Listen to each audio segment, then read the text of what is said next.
এটা পকোড়া বানাবো, ভুট্টা পকোড়া আর মুসুর ডাল দিয়ে লঙ্কা আদা রসুন সব দিয়েছি, এখানে পেস্ট করে বানাবো পকোড়া।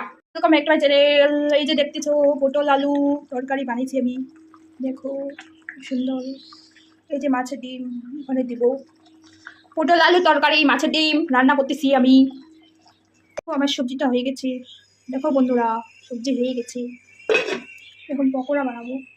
এই যে তেল গরম করতে দিয়ে দিচ্ছি, পকোড়া বানাবো আমি, তেল গরম করতে দিচ্ছি, এখন পকোড়া বানাবো। দেখো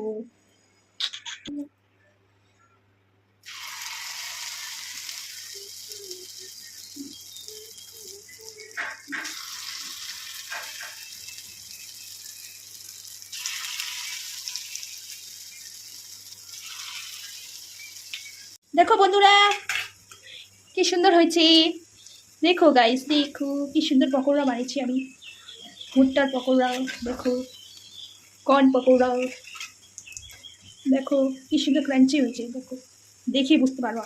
এই যে দেখো, দেখো গাইস দেখো কতটা